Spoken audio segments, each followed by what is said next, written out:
আমাদের central government তাকে ধন্যবাদ এবং স্বাগত জানাই এবং আমাদের ত্রিপুরাবাসীকে বাজেট নিয়ে আরো অবগত হওয়ার জন্য আমি অনুরোধ করব। কেননা এই বাজেটের উপরে ডিপেন্ড করে আমাদের নেক্সট 5 ইয়ার্স বা 10 ইয়ার্স যেটা কিভাবে নিজেকে আমরা আত্মনির্ভর করে উঠতে পারে সেটা নিয়ে আমাদের অনেক ডিপেন্ড করে, নির্ভর করে। তো এই বাজেট সেশনে যেটা আমি দেখেছি, কোথাও আমার বহুত আনন্দিত হয়েছি, কিন্তু কোথাও আমাকে একটু আঘাত দিয়েছে। কেননা যেটা আনন্দিত পেয়েছি সেটা আমি প্রথমে বলবো। আগে আমাদের গ্রামীণ ম্যানুফ্যাকচারিং আর लोगों को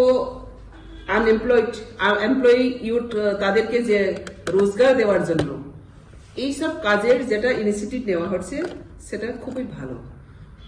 কিন্তু আমার প্রশ্ন হচ্ছে এখানে, এখন সেন্ট্রাল গভর্নমেন্ট যেটা ইনিশিয়েটিভ নিয়েছে সেটা ত্রিপুরা রাজ্যতে আমাদের কতটুকু তার উপরে প্রভাব ফেলবে এবং ইমপ্লিমেন্ট বা অ্যাকশন করতে পারবে সেটা।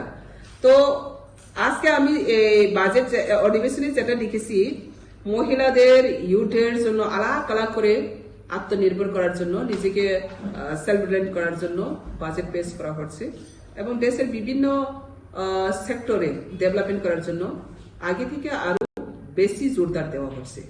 সেটা সব পজিটিভ লক্ষ্য। এখানে পজিটিভ লক্ষ্য আরো দেখতে পেয়েছে যে এমএসএমই যেটা ফার্স্ট ইঞ্জিন, যেটা গ্রামীণ দেশকে আরো উন্নত করার জন্য। দেশ উন্নত হয় তখনই যখন দেশের ম্যানুফ্যাকচার আর ইন্ডাস্ট্রি উন্নতি ঘটে। তো আমাদের ত্রিপুরা রাজ্যে একটা দেশের প্রান্তে আমাদের একটা দেশ, আমরাও ত্রিপুরা রাজ্য ভারত দেশের অন্তর্ভুক্ত, মানে আমরাও একটা দেশের অংশ, দেশের একটা পার্ট, দেশের একটা বলবো অঙ্গ। ত্রিপুরা একটা রাজ্য। তো এই রাজ্য আমাদের ম্যানুফ্যাকচার বা ইন্ডাস্ট্রি কতটুকু এগিয়ে আছে, যেখানে যদি আমরা হিসাব করে দেখি তাহলে আমরা অনেক পিছিয়ে। ভারতবর্ষে সব সাইটে অনেক পিছিয়ে। 20 সাল যখন বাইরে থেকে এসে আমাদেরকে দেখে, তো সবাইকে বলতে হয় যে ত্রিপুরা রাজ্য 20 সাল পিছিয়ে আছে সারা ভারতবর্ষের সাথে। তো সারা ভারতবর্ষের সাথে আমরা 20 সাল যদি পিছিয়ে থাকে, তো কোথায় আমাদের পিছিয়ে আছে? তো সেটা হচ্ছে আমাদের ম্যানুফ্যাকচার আর ইন্ডাস্ট্রি। তো যেখানে আমাদের ম্যানুফ্যাকচারিং, সার্ভিসিং, ইন্ডাস্ট্রি কমই হয়, সেখানে আমাদের ইকোনমিক ডেভেলপমেন্ট আর আনএমপ্লয় বেশি সংখ্যক বাড়ে। তো দেশের আনএমপ্লয় সংখ্যক অনেক বেশি, তার মধ্যেও ত্রিপুরা রাজ্যের সংখ্যা দিক দিয়ে দেখি তাহলে এখানে আনএমপ্লয় একদম মেজর সেক্টর হয়ে দাঁড়িয়েছে। তো কারণটা কি?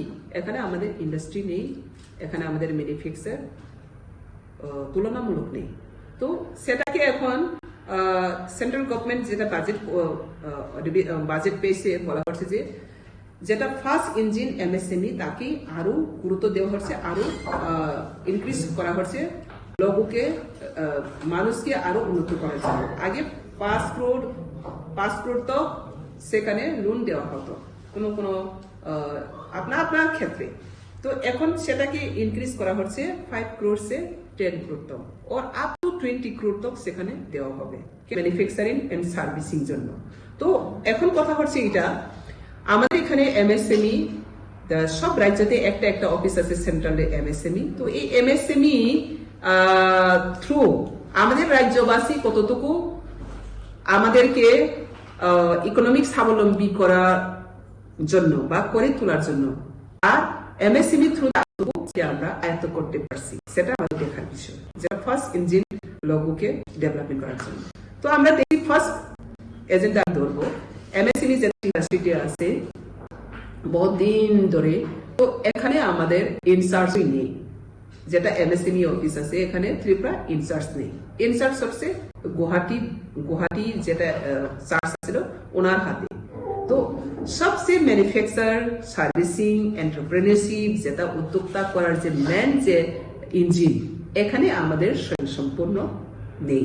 এখানে আমাদের ত্রিপুরা ইনচার্জ নেই। এখানে আমাদের সবচেয়ে ফেইলিউর কিন্তু কেন ফেলু আমাদের ত্রিপুরা কি সেটা ত্রিপুরা রাজ্য বা আমাদের সরকার বা আমরা ত্রিপুরাবাসী কি ম্যানুফ্যাকচার সার্ভিসিং এন্টারপ্রেনারশিপ গঠন হোক তার চাবিকাঠি সেটা সেন্ট্রাল এখানে বসে আছে তাকে কি আমরা আরো জোরদার করে তার থেকে পাওয়ার কি আমরা কখনো কি বলবো চেষ্টা করছি না যদি চেষ্টা করতো তাহলে এখানে ত্রিপুরা রাজ্যে একটা সবচেয়ে পিছিয়ে পড়া রাজ্য সেটা ইনচার্জ গুয়াহাটিওয়ালা হতেই পারে না ত্রিপুরা রাজ্য মুখ্যমন্ত্রী যদি গুয়াহাটির মধ্যে চার্জ থাকে তো এটা কি ত্রিপুরা রাজ্যে একটা চেহারা হবে তো এমএসএমই যদি ফার্স্ট ইঞ্জিন ডিপার্টমেন্ট যদি গুয়াহাটির কাছে ইনচার্জ থাকে তাহলে এই ত্রিপুরা এমএসএমই মাধ্যমে যতটা আমাদের ম্যানুফ্যাকচার হওয়া ইন্ডাস্ট্রি হওয়া যে ইকোনমিক এমপ্লয়মেন্ট দেওয়া আনএমপ্লয়কে এমপ্লয়মেন্ট দেওয়া এসব আমরা কিভাবে আশা করতে পারি তো সেজন্য আমি বারবার এমএসএমই কে লিখেছেন তাকে পার্মানেন্ট ইনচার্জ করা হয় তো এখন পর্যন্ত পার্মানেন্ট ইনচার্জ হয়নি তো এখন বলছেন যে সেন্ট্রাল বাজেটে বলা হয়েছে যে 5 crore से 10 crore 10 crore से 20 crore এমএসএমই থ্রুতে ম্যানুফ্যাকচারিং এন্টারপ্রেনারশিপ সার্ভিসিং দেওয়া হবে কিন্তু সেখানে আমাদের এখানে এমএসএমই একটা ইনচার্জ নেই পার্মানেন্ট ইনচার্জ নেই তো আমাদের কমিউনিকেশন কত গ্যাপ হবে সুসে দেখো তো আমাদের যে থিঙ্কিং না ওই ত্রিপুরা রাজ্যের যেটা মাইন্ডসেট এটা ভারতবর্ষ থেকে একদম 20 সাল পিছিয়ে যেটা অন্যান্যরা বলে সেটা 20 সাল আমি বলবো 50 সাল পিছিয়ে আছে এখন তো সেটাকে আমরা ওভারকাম করতে হবে যেটা আমাদের কমজোরি আছে নেগেটিভ আছে সেটাকে ওভারকাম করার জন্য আমাদেরকে তাকে ডিসক্লোজ করতেই হবে যদি যেটা গন্ধ আছে এটাকে আবার ঢাপিয়ে রাখে আরো গন্ধ যাবে তো সেজন্য বলছি যে এখন বাজেট সেশনে যেটা পজিটিভ সাইন আমাদের ত্রিপুরাও সেটা ইফেক্ট হতে পারে সেখানে আমাদের কোথায় কমজোরি এখানে আমাদের কমজোরিকে কেটে উঠতে হবে সেটাকে আমরা নিতে হবে তো এখন এমএসএমই যেহেতু ফার্স্ট ইঞ্জিন নির্মলা সীতারামজি বলছে সেটা আমাদের ডেভেলপমেন্ট করার জন্য গ্রামীণ তকলিকে যাওয়ার জন্য মানুষকে এমপ্লয়মেন্ট দেওয়ার জন্য আমাদের যে সেক্টর আছে সেক্টরকে আমরা লাগু করতে হবে সেজন্য আমাদের এখানে পার্মানেন্ট একজন অফিসার স্যার এবং এমএসএমই থ্রুতে যতটা আমাদের ত্রিপুরা আমাদের র মেটেরিয়ালস ত্রিপুরাতে ভরপুর কিন্তু সেটাকে আমরা ইন্ডাস্ট্রিয়ালাইজ বা ম্যানুফ্যাকচারিং নিতে পারছি না সেটাকে নেওয়ার জন্য আমরা উদ্যোগ নিতে হবে এবং আমি একটা সুখবর সবাইকে জানাতে ইচ্ছা করি ইদানিং অলরেডি আমি এজ এ টিআরপিসি চেয়ারম্যান কা এই চেয়ারে বসে দুইটা অলরেডি এমএসএমই মিনিস্ট্রির সাথে কথা বলে দুইটা সিএফসি সেন্টারের জন্য অনুমতি পেয়েছে একদম এটা ত্রিপুরার জন্য ভালো খবর এখন পর্যন্ত কোনো সিএফসি সেন্টার নেই ত্রিপুরাতে এমএসএমই থ্রুতে আমরা এখন দুইটা সিএফসি সেন্টার পাওয়া যাবে একটা হচ্ছে রাবার প্রোডাকশন কে লিয়ে আর একটা হচ্ছে ট্রেডিশনাল গার্মেন্ট কে লিয়ে ট্রেডিশনাল গার্মেন্টটা কি এরিগ্রাইডিসা অলরেডি আমাদের প্রাইম মিনিস্টার জিওটেক লাগিয়ে দিয়েছে কিন্তু এরিগ্রাইডিসাকে ম্যানুফ্যাকচার ইন্ডাস্ট্রি করার জন্য এখন পর্যন্ত কোনো ইনিশিয়েটিভ দেওয়া হয়নি সেটার জন্য আমি আমার যেহেতু এই টিআরপিসি ডিপার্টমেন্টে আমি দেখছি আমাদের বিশেষ করে খাস করে সবই ফার্মার এবং আমাদের এসটি জুনিয়ারদেরকে প্রোভাইড করার জন্য এই টিআরপিসি বানানো হচ্ছে তো এখানে ম্যাক্সিমাম আমাদের যেটা এসটি ক্যাটাগরিতে আছে তারা ফার্মার এই বেনিফিশিয়ারির সাথে যুক্ত আছে তো তারা সবাই রিগনাইজিসা বানাতে পারি আর নিজেই তৈরি করে নিজেই ইউজ করি কিন্তু সেটাকে ইন্ডাস্ট্রিয়ালাইজ সেটাকে আমরা ম্যানুফ্যাকচারালাইজ সেটাকে আমরা বিজনেস লাইজ নিয়ে কিয়া গয়া আবি তো এখন পর্যন্ত করতে পারিনি সেজন্য এই গার্মেন্ট ট্রেডিশনাল একদিকে আইডেন্টিটি একদিকে ইকোনমিক্যালি সোর্সে করতে পারি একদিকে আনএমপ্লয়েড যতটা আমাদের বেকার বাড়ছে এই বেকারদেরকে কর্মসংস্থান বা রোজগার দেওয়ার জন্য আমাদের ম্যানুফ্যাকচার বা ইন্ডাস্ট্রি দরকার সেই জন্য আমি ট্রেডিশনাল গার্মেন্ট মানে সিএফসি সেন্টার চেয়েছিলাম আর মিনিস্ট্রি থেকে আমাকে বলা হচ্ছে দুটা সিএফসি এক রাবার প্রোডাকশন কে লিয়ে আর একটা হচ্ছে গার্মেন্ট ট্রেডিশনাল কে লিয়ে এই দুইটা সিএফসি সেন্টার আমরা পাবো অলরেডি কমিটেড হয়ে গেছে এখন ডিপিআর জমা দেওয়ার কিছু কাজ বাকি আছে ডিপিআর প্রসেসিং চলছে মিনিস্ট্রি বলছে যে সেন্ট্রাল মিনিস্ট্রি বলছে S soon as possible DPR জমা দেওয়ার পরে এটা তুরন্ত লাগু হয়ে যাবে তো এটা ত্রিপুরার জন্য বহুত সুখবর এই দুইটা সিএফসি সেন্টার ত্রিপুরাতে তুরন্ত হবে আর অন্যান্য ডিপার্টমেন্টে কি হচ্ছে সেটা তো জানি না আমার ডিপার্টমেন্ট থেকে যেটা এমএসএমই থেকে এখন পর্যন্ত এমএসএমই তে কোনো সিএফসি সেন্টার আজ পর্যন্ত ত্রিপুরা রাজ্যের কোনো সিএফসি সেন্টার এমএসএমই তে একটা প্রপোজালই যায়নি এটাই ফার্স্ট প্রথম আমি যেটা প্রপোজাল দিয়েছে এবং ফার্স্ট প্রপোজাল হিসেবে সিএফসি সেন্টারকে ওনারা অনুমতিও দিয়েছে এবং ডিপার্টমেন্ট থেকে লোক পাঠিয়ে বারবার আমাদের ডিসকাশন হচ্ছে। এখন টিপিআর এর জন্য আমাদের কিছু বাকি রয়ে গেছে, সেটা এসে গেলে টিপ্রাটের 2 সিএফসি সেন্টার পাওয়া যাবে। ওই সিএফসি সেন্টার যদি হয় তো আমাদের যত রাবার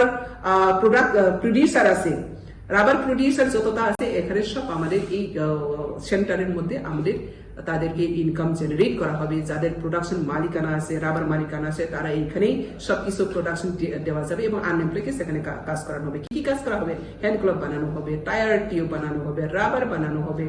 যতটুকু রাবারের প্রোডাকশন, রাবার থেকে যতটুকু আমরা প্রোডাকশন নিকালতে পারি, এই কাজগুলো সেখানে করা হবে এবং আমরা ভালো কোয়ালিটি ড্রেসকে সার্ভিস করবে। কিন্তু এখন কি দেখছে? এখন দেখছে রাবার এখানে সেকেন্ড লার্জেস্ট প্রোডাকশন ত্রিপুরাতে, কিন্তু কি হচ্ছে, রাবার বেসে আমরা ফিরে তার প্রোডাকশনকে আমরা কিনে আনছে বাইরে থেকে। তো এখানে আমরা বুঝতে পারি এখানে কোনো আমাদের ইনোভেশনের ইনস্টিটিউট নেই, সেজন্য আমরা এইরকম হচ্ছে নিজের হাতেই র মেটেরিয়ালস আছে, কিন্তু সেটাকে আমরা দুধ বেসে দই কেনার মতন, দুধ বেসে দিল, তারপরে দুধ 50 টাকা করে বেসে দিল, দই 200 টাকা করে কিনে আমরা আবার খেতে হতো। তো এটাকে ডেভেলপমেন্ট বলে না। যেখানে র মেটেরিয়ালস আছে সেখানে আমরা ম্যানুফ্যাকচার করে সেটাকে দেশ বিদেশকে যখন আমরা সেটাকে রপ্তানি করতে পারি তখনই অর্থনৈতিক স্বাবলম্বী হবে। তো সেজন্য আমি সেটা অলরেডি দিয়েছে এবং সেটা পেয়েও গেছে। এখন আগামী কিছুদিনের মধ্যে আমরা সেটা দেখবো। আর একটা হচ্ছে ট্রেডিশনাল গার্মেন্ট, যেটা রিগনাইজেশন জিওটেক লাগিয়ে দিয়েছে আমাদের প্রধানমন্ত্রী। তো সেটা দেখুন, প্রধানমন্ত্রী নিজস্ব ত্রিপুরা যে রিগনাইজেশন আছে সেটাকে ডেভেলপমেন্ট করার জন্য, আইডেন্টিটিকে সুরক্ষা করার জন্য সেটা ইনিশিয়েটিভ নিয়েছে সেন্ট্রাল গভর্নমেন্ট, অনেক পজিটিভ মাইন্ডেড। কিন্তু আমাদের ত্রিপুরাতে কি ইনিশিয়েটিভ আছে? ত্রিপুরাতে কোন ইনিশিয়েটিভ নেই। শুধু জিওটেক লাগিয়ে দিয়েছে, যেটা প্রধানমন্ত্রী দিয়েছে, এতটুকু আর শেষ হয়ে গেছে। ইমপ্লিমেন্ট করার জন্য, অ্যাকশন করার জন্য আমি ট্রেডিশনাল গার্মেন্ট সিএফসির জন্য আপিল করেছে। সেটাও সেন্ট্রাল গভর্নমেন্ট, আমাদের এমএসএমই মিনিস্ট্রি সেটাও এগ্রি করছে দেওয়ার জন্য। সেটা আমরা এখন যতটুকু ত্রিপুরা, যেটা আমাদের রিগনাইজেশন যারা তৈরি করছে তাদেরকে সবাইকে সেখানে টাই আপ হবে, তাদের ইকোনমিক্যালি সংস্থা রোজগার সেখানে পাওয়া যাবে এবং সারা নর্থ ইস্টে এই সিএফসি 2 সেন্টার বহুত বড় হবে। মিজোরামে একটা ফুড প্রসেসিং का একটা সিএফসি সেন্টার হয়েছে এমএসএমই का थ्रू से, বাকি কোন রাজ্যতেই সিএফসি সেন্টার হচ্ছে না, এখন ত্রিপুরাতে হবে ফার্স্ট।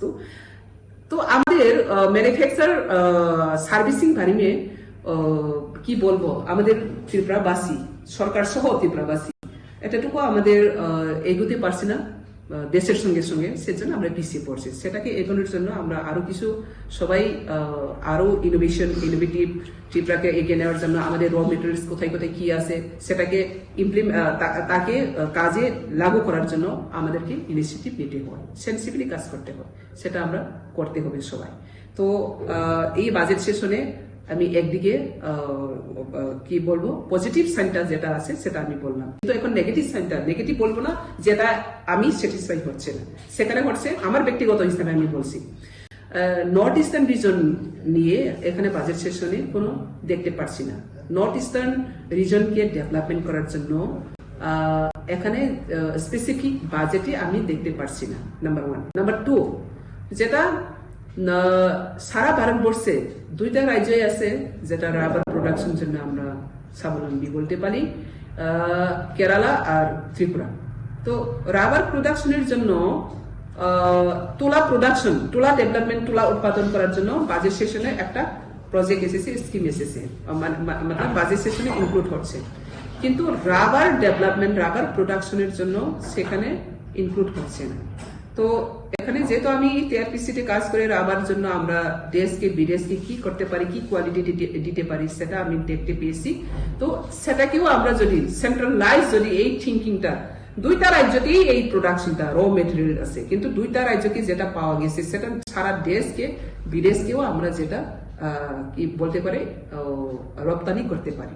তো সেখানে আমাদের ওই বাজেট সেশনে দেখতে পাচ্ছি না। তার মানে এখানেই দেখা যাচ্ছে যে আমাদের ত্রিপুরা রাজ্য থেকে রাবার নিয়ে কোনো সেন্ট্রালের কাছে ভালো প্রেজেন্টেশন নেই, সেজন্য রাবারটা এখানে ইনক্লুড হয়নি, সেটা ক্লিয়ার পিকচার। তো যার রাজ্যে কি, রাজ্যের ভিত্তিক কি যে পসিবিলিটি আছে, কি যে আমাদের ফেসিলিটি আছে, কি দরকার, সেটা বাজেট সেশনে সবাই ইনক্লুড করার জন্য আপিল করে অ্যাডভান্স কিন্তু দুঃখের বিষয় হচ্ছে এখন 16 ফাইন্যান্স কমিটি এখন মিটিং চলছে কালকে থেকে পরশু থেকে, আর অন্যদিকে বাজেট ডিক্লেয়ার হচ্ছে। এখন 16 ফাইন্যান্স কমিটির যেটা ডিসকাশন চলছে, এদিকে বাজেট ডিক্লেয়ার হচ্ছে। তাহলে ফারাকটা দেখুন না। তো বাজেট সেশনে আমাদের গিয়ে পৌঁছেছে বা পৌঁছবে কবে? বাজেট অলরেডি ডিক্লেয়ার হয়ে গেছে। তো যদি এইরকম যদি আমাদের অ্যাডভান্স প্রত্যেক রাজ্যে যদি আমাদের কি next 5 years plan, next 10 years plan কি আছে, আমাদের রাজ্যে কি পসিবিলিটি আছে, সেটা সব ডিপার্টমেন্টকে নিয়ে যদি একটা ভালো করে প্রপোজাল যদি আমাদের সেন্ট্রাল গভর্নমেন্টকে দেওয়া হতো, তো এই বাজেট অধিবেশনে রাবার প্রোডাকশন গুলো ইনক্লুড হতো। আর নর্থ ইস্টার্ন রিজন থেকেও কোনো বাজেটে আমরা দেখতে পাচ্ছি না। তো সেই সবগুলা থেকে আমি স্যাটিসফাইড হচ্ছে না। তো কিন্তু সেন্ট্রাল গভর্নমেন্ট যতটা বাজেট আছে সেখানে যেটা ইনক্লুড আছে সব এখানে ইনক্লুড হতে পারে, কিন্তু যেমন আমরা দেখছি যে ক্যান্সারের রোগীর জন্য এখানে অনেক কিছু ফ্যাসিলিটি দেওয়া হচ্ছে। কেন দেওয়া হচ্ছে? এটা স্পেসিফিক বিমার, এই বিমারকে মুক্ত করার জন্য এখানে স্পেসিফিক কি বলছি, এখানে কনসিডারেশন দেওয়া হচ্ছে লোকা সুবিধা কে লিয়ে। তো সুবিধা কে লিয়ে কেন দেওয়া হচ্ছে? তো লোককে ক্যান্সার হাত থেকে মুক্ত করার জন্য। তো স্পেসিফিক যখন বিমার হয় তাকে মুক্ত করার জন্য স্পেসিফিক এক बजट करना पड़ती है। तो त्रिपुरा भी स्पेसिफिक सबसे पीछे पड़ा राज्य, इसको अगर स्पेसिफिक बीमार अगर सेंटर को हम लोग समझाते, सेंटर को अगर हम लोग प्रपोजल देते, तो इसके लिए भी कुछ अलग तरीका आना था। तो राबर का अगर कुछ आते तो केरला और त्रिपुरा का इंक्लूड होना था। तो अभी ये है बात। এখন বক্তব্য হচ্ছে এটাই, বাজেট সেশনে যতগুলো আমাদের বাজেট পেশ হচ্ছে এখানে আমাদের পজিটিভ সাইন, অনেকটাই পজিটিভ সাইন, কিন্তু নেগেটিভ সাইন হচ্ছে, নেগেটিভ বলবো না আমি, যেটা আনস্যাটিসফাইড হচ্ছে সেখানে আমাদের ত্রিপুরা রাজ্য এন্টায়ার নর্থ ইস্টার্ন রিজনের জন্য কতটুকু এই বাজেটে ইনভলভ হচ্ছে, ইনক্লুড হচ্ছে, কতটুকু হবে সেটা আমাদের দেখার বিষয় আগামী দিনের।